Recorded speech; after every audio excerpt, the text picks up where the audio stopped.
husband said before his fist cracked across my face. The same porch where my father once taught me how to measure wood now smelled of cheap beer and betrayal.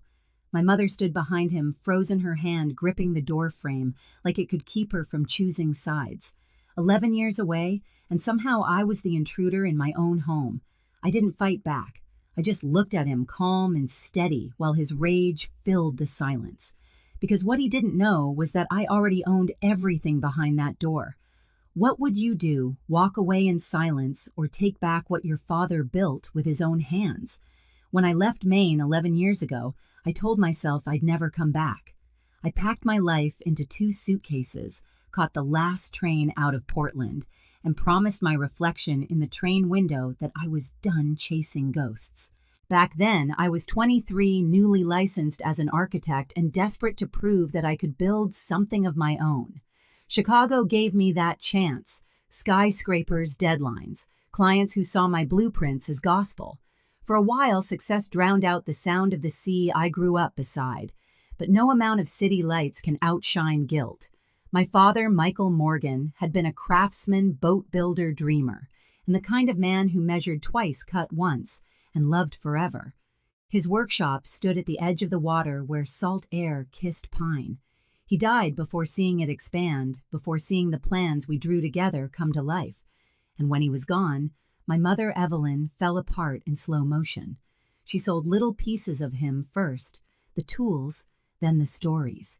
When she met Ethan, the so-called investor who offered to modernize the business, I didn't fight it. I was young, angry, tired of being the responsible one. I thought leaving would protect me. I was wrong. In Chicago, I still sent money every year. Property taxes, maintenance bills, small payments to keep the workshop from foreclosure. I told myself I was doing enough, that love could be wired through a bank transfer. I didn't know Ethan was already sinking his claws deeper, convincing my mother that my distance meant indifference. By the time her email landed in my inbox, I hadn't heard her voice in nearly 3 years. The subject line was simple: workshop, the message short, surgical. She wrote that they had decided to sell. It's time to move on, she said, as if grief had an expiration date. She wanted me to sign away my share to make things easy, and the offer $10,000 for the entire legacy of a man who spent 30 years carving perfection out of wood. I reread the message twice, then a third time. My chest didn't tighten. It hollowed. I wasn't angry, yet, just cold. Ethan's fingerprints were all over it. Quick sale, quick payout, no conversation.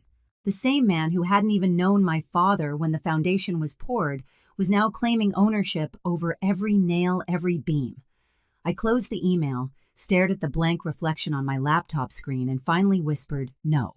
Not to them, but to myself. Because the workshop wasn't just property, it was proof that craft meant more than profit.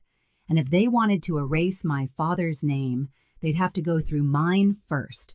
The next morning, the plane dipped through gray clouds and the coast appeared ragged, cold, and heartbreakingly familiar. Maine looked exactly like it always had, stubborn and quiet. The taxi driver barely spoke, just hummed along to an old country station, while I watched the pine trees flick past the window. Every mile closer to the house felt heavier, like I was driving back into a version of myself I thought I'd outgrown. When we turned onto the gravel road leading to my family's property, my stomach tightened. The house stood where it always had, but the details were wrong. My father's wooden sign that once read, "Morgan Workshop, handcrafted boats." Since 1978 was gone, replaced by a cheap printed banner, Cole Marine Design. The shutters were peeling, the porch lights flickered, and the yard looked neglected, as if no one there cared about roots anymore. I stepped out, pulling my coat tighter against the wind. My suitcase wheels scraped over the gravel as I climbed the steps. For a second I hesitated, my hand inches from the doorknob. Then it opened. My mother stood there. Evelyn Morgan, once graceful and warm, looked smaller now. Her hair had grayed her smile too practiced. "Amanda," she said, her voice unsure, like she wasn't certain I was real. Before I could answer, a shadow filled the doorway behind her. Ethan, mid-30s, still trying to dress like he belonged in a boardroom, not a boatyard. The smell of beer hit me before his words did. "Well, look who decided to show up," he said, smirking. "The runaway daughter. I came to talk about the workshop, I said evenly. He laughed a short, ugly sound. The workshop? You mean my business? He stepped past my mother, chest puffed, blocking the door. This isn't your house anymore. For a moment, everything went still. The sound of the sea, the crunch of gravel under his boots, even the air itself. My mother flinched at his words, but said nothing. Then came the hit. His fist caught my cheek, sharp and fast like punctuation. I didn't fall. I didn't even blink. I just stood there, the metallic taste of blood on my tongue, staring at him while the porch light buzzed overhead. Evelyn gasped, "Ethan, stop." But she didn't reach for me. She reached for him. That was what broke something inside me, not the punch, but the silence that followed it. I adjusted my coat, straightened my back, and looked him dead in the eye. "You're right," I said softly. "It's not my house." I turned toward the driveway, "But it's not yours either." I walked away without another word. Behind me, I could hear him muttering, calling me ungrateful, crazy, useless. I didn't care. The anger I expected never came. Only clarity did, cold and sharp as the winter air. By the time I reached the road, I already knew what I needed to do next. I pulled out my phone, opened my contacts, and found the name I hadn't called in years, Daniel Chen. The motel room smelled faintly of salt and detergent. A single lamp hummed beside the bed as I sat on the edge holding a cold compress against my cheek. The bruise hadn't fully surfaced yet, but the ache beneath it was steady, like a reminder not to forget what I came here for. I set the ice pack down, reached for my laptop, and opened the folder I'd guarded for years. Inside were the receipts, tax bills, and transfer records, every payment I'd quietly made to keep the workshop alive. My father's blueprints, his last letter, and at the very bottom, folded inside a sleeve of plastic, the original deed papers signed in his steady hand. The artisan clause was right where I had written it.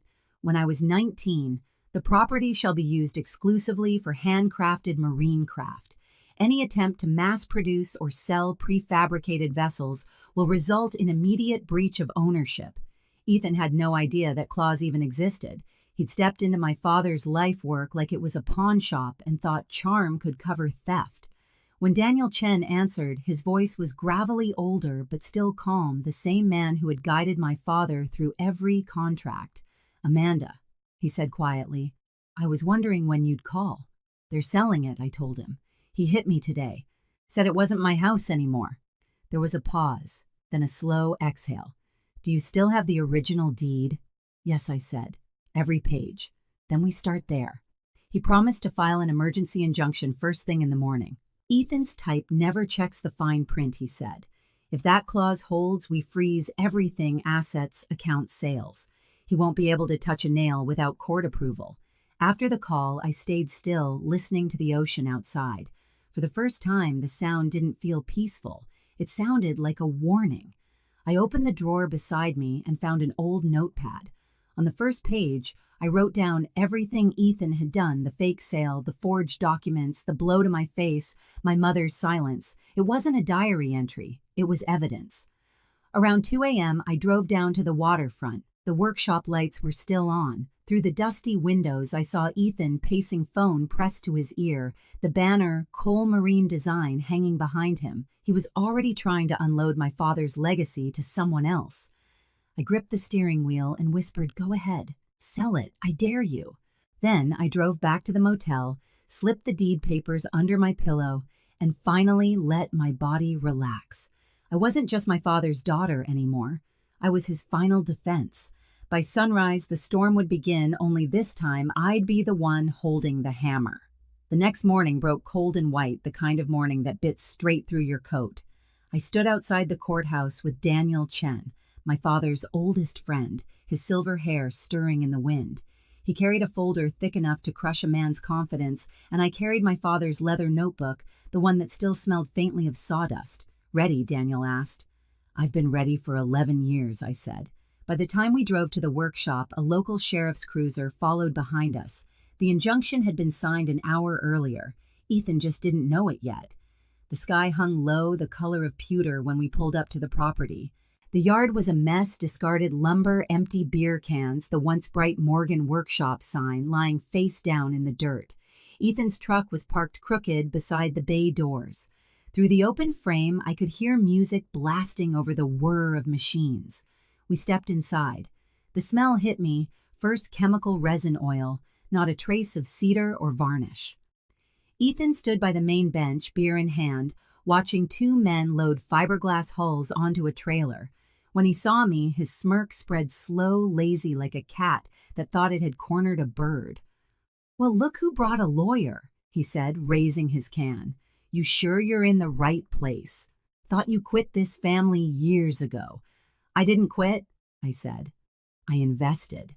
Daniel's calm voice cut in. "Mr. Cole, as of this morning, the court has issued a temporary injunction. You are required to cease all sales transfers and production until ownership is clarified." Ethan's smile faltered just for a heartbeat before he laughed. "You've got to be kidding me. Evelyn owns this place now. She signed everything over." Daniel opened the folder. "Actually, she didn't. You forged her signature on the second loan document, and the bank flagged it. Then you tried to fake Amanda's. That's forgery and wire fraud." Ethan blinked, eyes narrowing. "You think you can prove that I don't have to think," I said, stepping forward. "I can." I pulled a copy of the original deed from my bag and laid it on the workbench between us. My father's signature gleamed faintly beneath the plastic sleeve. "This clause," I said, tapping the page, "states that the workshop can only be used for handcrafted marine craft, not fiberglass kits from overseas, not mass-produced garbage with my father's name stamped on it. Every boat you've sold under Morgan violates that clause. Every sale is fraud." He stared at the paper like it might bite him. "You wouldn't dare take this to court."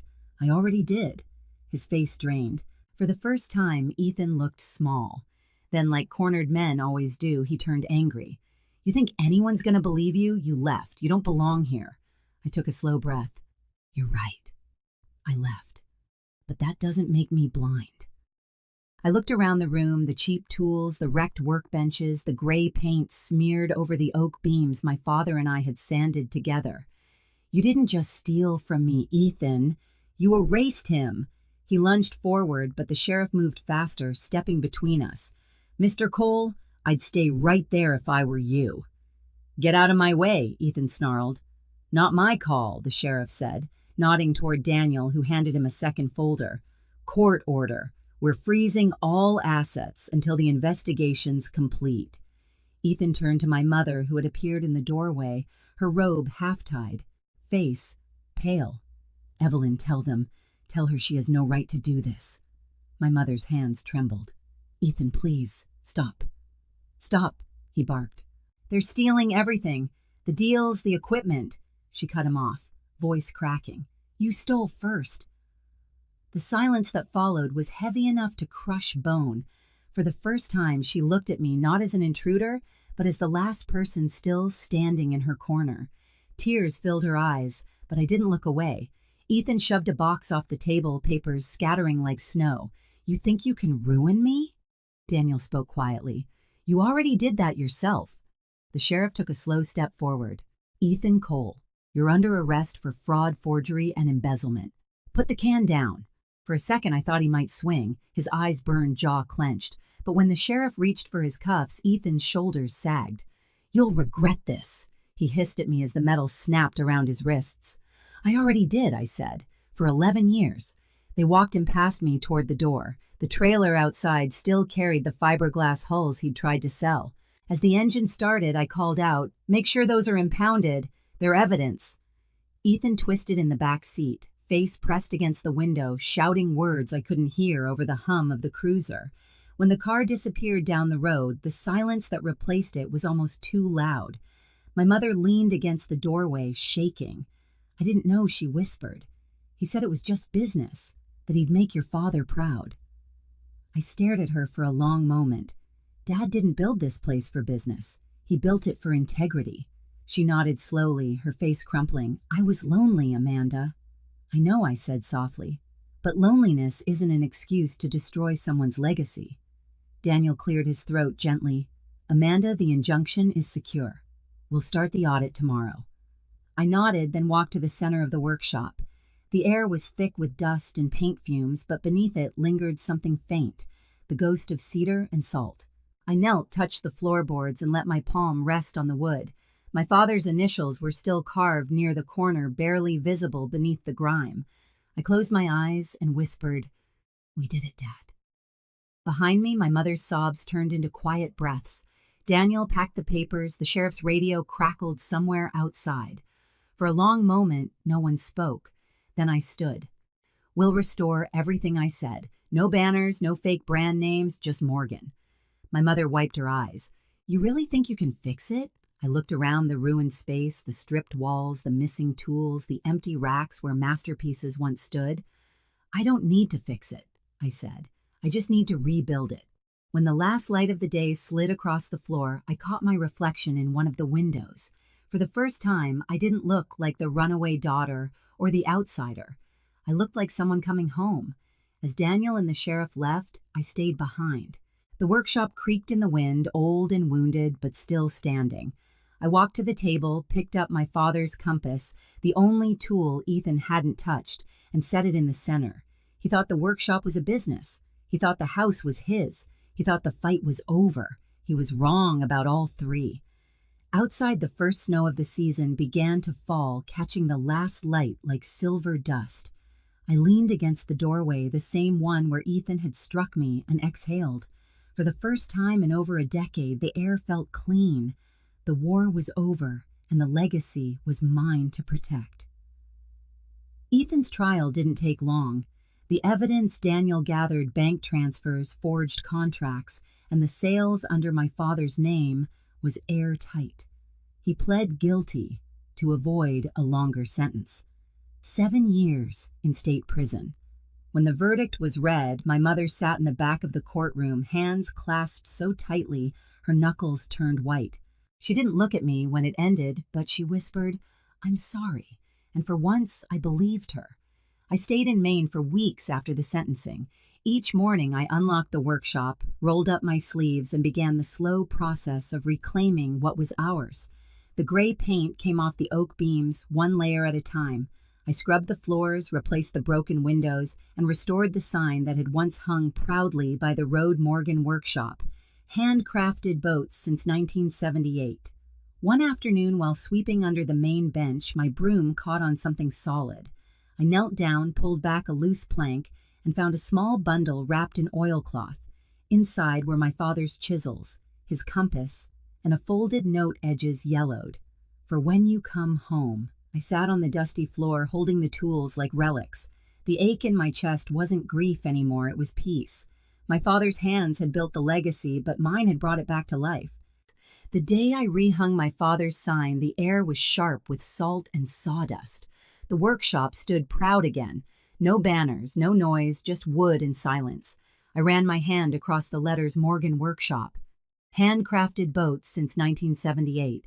For years, I thought leaving meant abandoning him, but now I understand it was preparation. I had to leave to become strong enough to come back. Ethan's arrest wasn't victory. Rebuilding was. Justice wasn't about punishment, it was about restoration, about refusing to let greed rewrite love. My father's name didn't survive because of courts or lawyers. It survived because I refused to surrender what he built. Sometimes the people who should protect us are the ones who sell us out. But even then, you still have the power to reclaim what's rightfully yours. If you've ever been betrayed by your own family, tell me, what did you do next? Did you walk away? And when this video ends, don't stop here. Watch the next stories about family betrayal, silent revenge, and redemption after loss. You might find a piece of your own